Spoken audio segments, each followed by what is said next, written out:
Hello दोस्तों, agriculture coaching के Bareilly official YouTube channel पर आपका स्वागत है। आशा करते हैं आप सब लोग अच्छे होंगे, बढ़िया होंगे। तो आज नई वीडियो लेकर आए हैं पशुपालन विज्ञान से संबंधित, जो यूपी कैटेगरी एजीटी एवं TGT PGT all other agriculture exam के लिए महत्वपूर्ण है। तो वीडियो शुरू करते हैं। बदिया पक्षी को क्या कहते हैं? बदिया पक्षी को क्या कहते हैं? बदिया पक्षी को क्या कहते हैं? कहते हैं केपन। केपन कहते हैं। Option number B.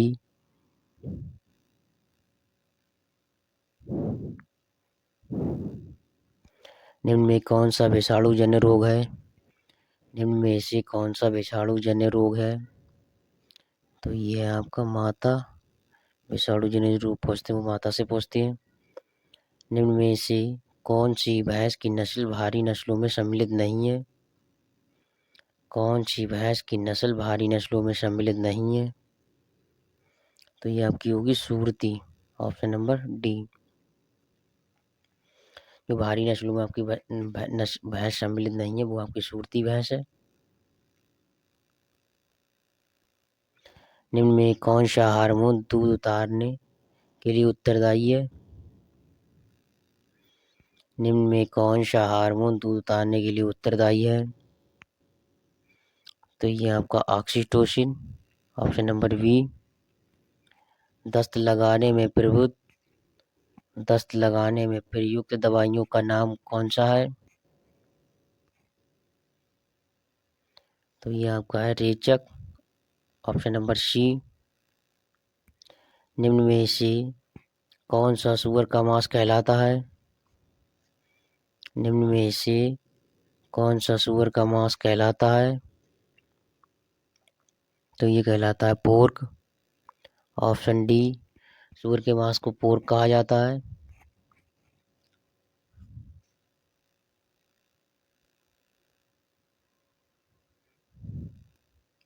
भारत के कुल दूध उत्पादन में भैंसों का योगदान कितना है? भारत के कुल दूध उत्पादन में भैंसों का योगदान कितना है?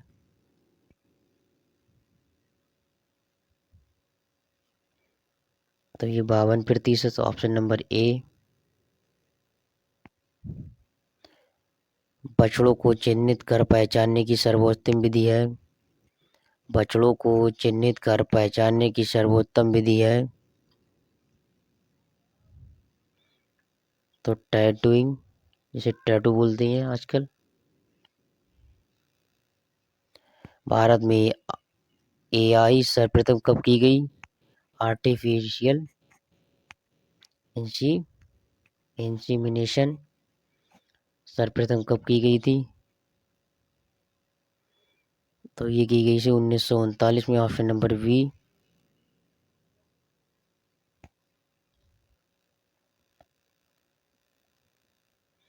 एआई के लिए सीमन को कितने तापमान में भंडारित करके रखते हैं? एआई के लिए सीमन को कितने तापमान में भंडारित करके रखते हैं? तो ये रखते हैं -196 डिग्री सेंटीग्रेड पर। Option number A. गाय के पेट का मुख्य भाग होता है तो उसे रूमेन कहते हैं। Option D. गाय के पेट का मुख्य भाग होता है तो रूमेन कहलाता है। भैंस की ऐसी कौन सी नस्ल जिसमें गलकंबल होता है? भैंस की ऐसी कौन सी नस्ल जिसमें गलकंबल होता है? तो जाफराबादी भैंस है, उसमें गलकंबल पाया जाता है भैंस के। एकमात्र ऐसी भैंस है जिसमें गलकंबल पाया जाता है, वो है जाफराबादी। मुकम्मद काल किस पशु में पाया जाता है? मुकम्मद काल या साइलेंट हीट किस पशु में पाया जाता है? तो ये पाया जाता है भैंस में। Option D.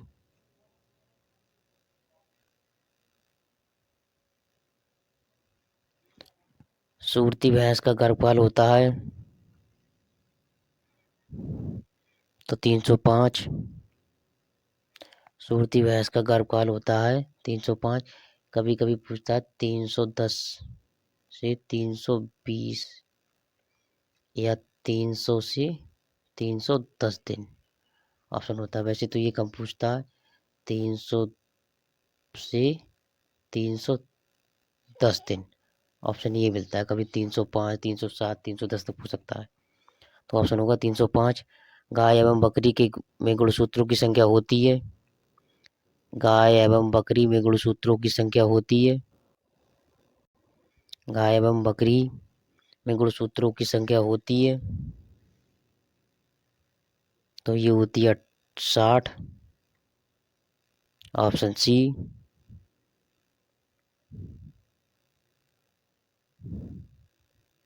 ऑप्शन सी 60 होती है।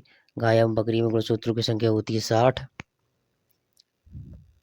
इलेक्ट्रॉनिक डीहॉर्नर का तापक्रम होता है। इलेक्ट्रॉनिक डीहॉर्नर का तापक्रम होता है। तो ये होता है 540 डिग्री सेंटीग्रेड। यदि गाय दूध दोहन के समय भड़क जाए एवं पूरा दूध रोक लेती है, तब यह किस हार्मोन के कारण होता है?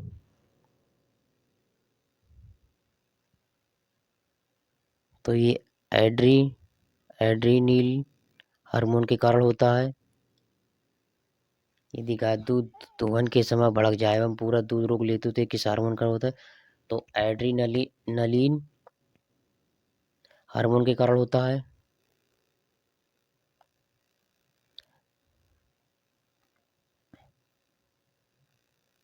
मादा बच्चों में बधिया गण को कहते हैं। मादा बच्चों में बधिया गण को कहते हैं। तो स्पेइंग कहते हैं। Option C. नर बछड़ों की बधिया गण के लिए आयु होनी चाहिए। नर बछड़ों की बधिया गण के लिए आयु होनी चाहिए। तो 4 से 6 माह। Option C. नर बछड़ों की बधिया गण के लिए आयु होनी चाहिए 4 से 6 माह। ढेंग नाला किस तत्व की कमी से होता है? ढेंग नाला किस तत्व की कमी से होता है?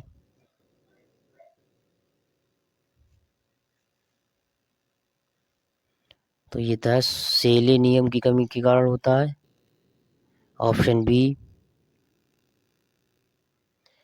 1 किलो दूध उत्पादन के लिए गाय को आवश्यक पानी की मात्रा किलोग्राम में कितनी मिलनी चाहिए?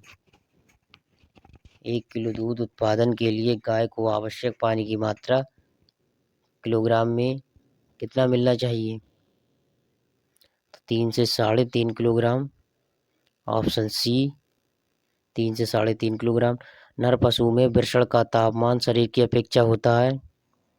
नर पशु में वृषण का तापमान शरीर की अपेक्षा होता है। तो ये होता है कम। Option A. नर पशु में वृषण का तापमान शरीर की अपेक्षा होता है, कम होता है।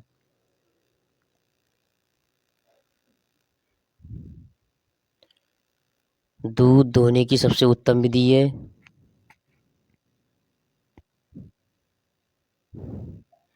तो ये विधि है सूखे हाथों से, सबसे अच्छी विधि है। तावा जैसे रंग भैंस की किस नस्ल में होता है? तो ये भदावरी में होता है। Option D. तावा जैसे रंग भैंस की किस नस्ल में होता है? तो भदावरी भैंस में होता है।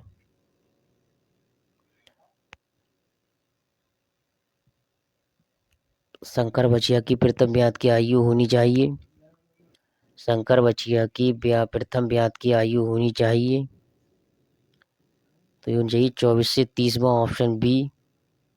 संकर बछिया की जो प्रथम ब्यात की आयु होनी चाहिए वो 24 से 30 माह होनी चाहिए।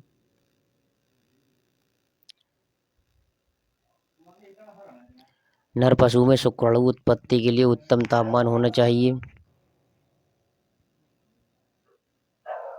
नर पशु में शुक्राणु उत्पत्ति के लिए उत्तम तापमान होना चाहिए। तो 36.6 degree centigrade. Option number A. एन से निकले किस दूध में सर्वाधिक वसा प्रतिशत होता है? आयन से निकले सर्वाधिक वसा प्रतिशत होता है।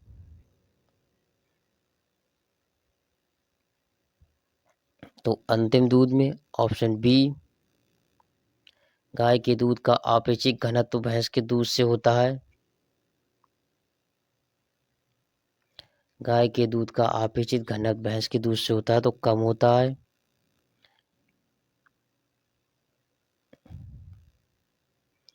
टीजर सांड पालने का उद्देश्य है। टीजर सांड पालने का उद्देश्य है। टीजर सांड पालने का उद्देश्य है तो ऑप्शन होगा डी, मादा पशु में गर्मी या हीट का पता लगाना।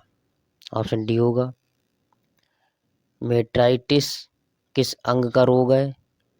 मेट्राइटिस किस रोग का अंग है?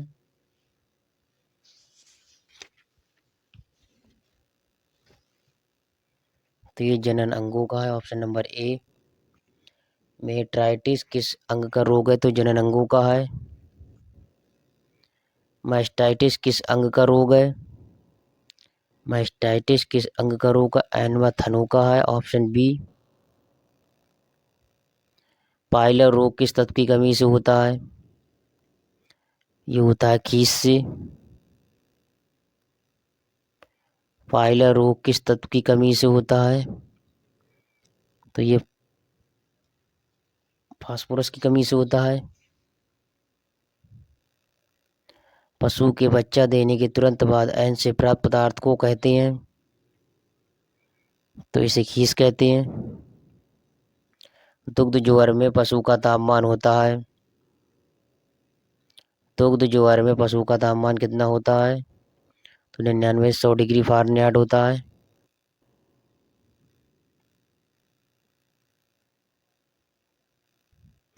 प्रथम प्रजनन के समय बछिया का वांछनीय शरीर भार होना चाहिए? तो 250 से 270 किलोग्राम। Option number B. जो प्रथम प्रजनन के समय बछिया का वांछनीय शरीर का भार होना चाहिए वो होना चाहिए 250 से 270 किलोग्राम। लैक्टोमीटर पर रीडिंग का अंतर होता है तो ये होता है 0 से 40। Option number B. लैक्टोमीटर पर रीडिंग का अंतर कितना होता है? तो 0 से 40। ऑप्शन बी होगा। कीस गर्म करने पर फट जाता है क्योंकि इसमें मात्रा अधिक होती है। कीस गर्म करने पर फट जाता है क्योंकि इसमें मात्रा अधिक होती है। तो किसकी मात्रा अधिक होती है? एल्बुमिन एवं ग्लोबुलिन की मात्रा अधिक होती है। ज्वार में एशियन की मात्रा किस अवस्था में सर्वाधिक होती है? ज्वार में एशियन की मात्रा किस अवस्था में सर्वाधिक होती है?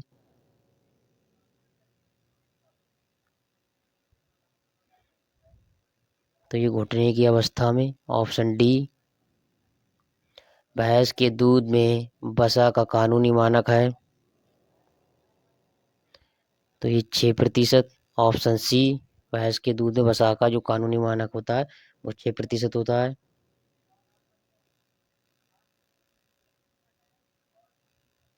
जुगाली करने वाले पशुओं में आमाशय का कौन सा भाग चारे को संग्रहित करता है? जुगाली करने वाले पशुओं के आमाशय का कौन सा भाग चारे को संग्रहित करता है? तो ये करता है र्यूमन। Option A. भैंस से अधिक दूध प्राप्ति के लिए कौन सा चारा उपयुक्त होता है? भैंस के अधिक दूध प्राप्त करने के लिए कौन सा हरा चारा उपयुक्त होता है? तो बरसीम। Option D. काल्फ में पेट का कौन सा भाग सबसे अधिक विकसित होता है? तो अबेजम का। Option D. काल्फ या बछिया में पेट का कौन सा सबसे अधिक विकसित होता है? तो ये अबे अबेमेज्म का सर्वाधिक भाग विकसित होता है। सुअरी का गर्भकाल कितने दिन का होता है? 114 दिन का होता है। सुअरी का गर्भकाल कितने दिन का होता है? तो 114 दिन का होता है। सुअरनी 114 दिन में भी आती है। दूध के बर्तनों की सफाई के धोवन का गुण क्या होना चाहिए?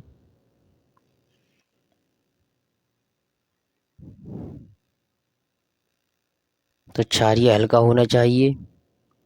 ऑप्शन बी, दूध के बर्तनों की सफाई के धोवन का क्या गुण होना चाहिए? तो क्षारीय हल्का होना चाहिए। ऑप्शन बी, वसा परीक्षण में गर्भर अपकेंद्री यंत्र की गति प्रति मिनट क्या होती है? तो 1100 आरपीएम राउंड प्रति मिनट। वसा परीक्षण में गर्भर अपकेंद्री यंत्र की गति प्रति मिनट क्या होती है? तो 1100 आरपीएम रखी जाती है। ब्रूसेलोसिस बीमारी से बचाव के लिए टीकाकरण के लिए उपयुक्त आयु क्या है? 6 माह। ऑप्शन बी, ब्रूसेलोसिस बीमारी से बचाव के लिए टीकाकरण की उपयुक्त आयु तो 6 माह होती है। भैंस की सबसे बड़ी एवं भारी नस्ल है? तो जाफराबादी। ऑप्शन बी, भैंस की सबसे बड़ी एवं भारी नस्ल जाफराबादी है। निम्न में पंच कल्याण या पंजाब भैंस किस नस्ल की भैंस को कहते हैं? तो नीली रावी भैंस को कहते हैं। ऑप्शन बी, निम्न में पंच कल्याणी या पंजाबी भैंस किस नस्ल की भैंस को कहते हैं? तो नीली रावी को कहते हैं। भारत में गाय की कुल कितनी देसी नस्लें पाई जाती हैं?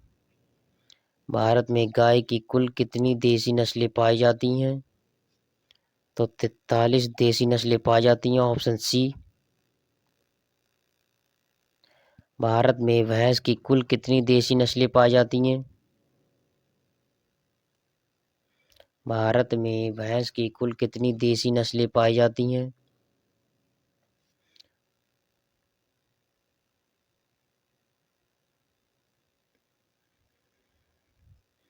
तो 184 पाई जाती हैं। Option A. राठी गाय की नस्ल का उत्पत्ति स्थल है?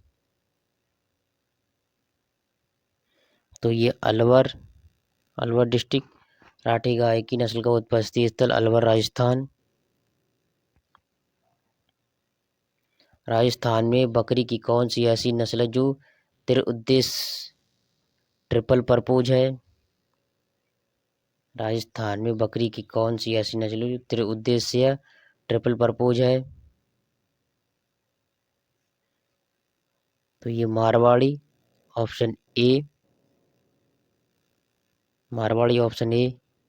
ये तीन उद्देश्य के लिए पाली जाती है। हिसार डेल किस पशु की संकर नस्ल है? हिसार डेल किस पशु की संकर नस्ल है? तो ये भेड़ की है। ऑप्शन डी, हिसार डेल जो पशु की संकर नस्ल है वो भेड़ की है। सफरेटा दूध का अपेक्षित घनत्व कितना होता है? तो 1.037% घनत्व रखा जाता होता है। सफेटा दूध का अपेक्षित घनत्व होता है 1.037। ऑप्शन सी, क्रीम निकालने के लिए दूध का तापमान होना चाहिए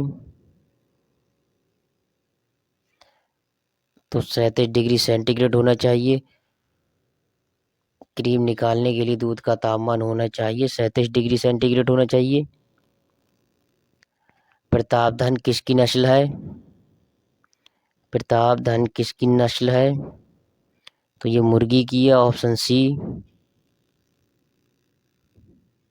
भारत में सर्वप्रथम एआई कृत्रिम गर्भाधान कब किया गया? तो 1939 में किया गया। Option A. भारत में सर्वप्रथम एआई कृत्रिम गर्भाधान कब किया गया? तो 1939 किया गया। भेड़ व बकरी का एन कितने भागों में बटा हुआ होता है?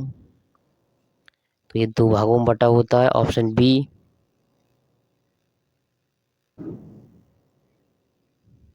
ऊंट की किस नस्ल को छीपराज के नाम से जाना जाता है? ऊंट की किस नस्ल को छीपराज के नाम से जाना जाता है?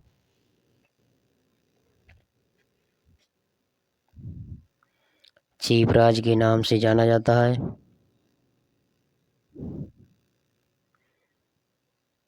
तो ये बीकानेरी नस्ल को छीपराज के नाम से आता है।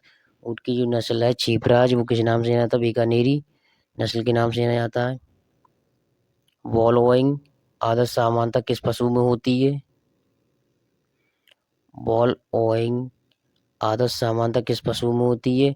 तो ये भैंस में होती है, ऑप्शन सी। ब्लीटिंग किस पशु की सामान्यतः आदत है? तो ये बकरी की है। बॉलोइंग आदत आपकी की भैंस की है और ब्लीटिंग किस पशु की सामान्यतः आदत तो बकरी की है, ऑप्शन ए। पशुओं के लिए निम्न में सबसे आरामदायक छत कौन सी होती है? तो कच्ची लकड़ी की, ऑप्शन सी। पशुओं के लिए निम्न में सबसे आरामदायक छत कौन सी है? तो कच्ची लकड़ी की। घोड़े में संभोग की क्रिया को किस नाम से जाना जाता है?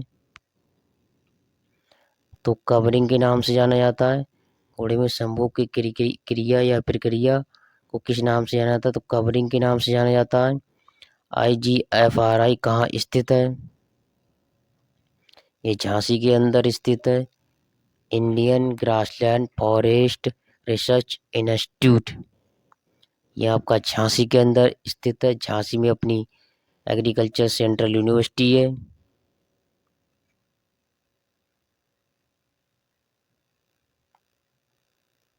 यदि गाय को 1 किलोग्राम शुष्क पदार्थ खाने के लिए दिया जाए तो कितने लीटर पानी की आवश्यकता होगी?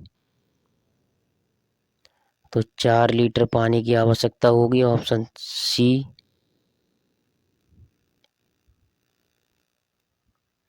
4 लीटर पानी की आवश्यकता होगी,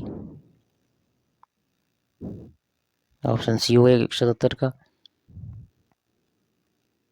ये आपके पशुपालन के सभी 177 क्वेश्चन हो गए हैं। वीडियो को सभी क्वेश्चन महत्वपूर्ण थे। वीडियो को लाइक करें। वीडियो अच्छी लगी चैनल को सब्सक्राइब करें और अपने दोस्तों को शेयर करना ना भूलें।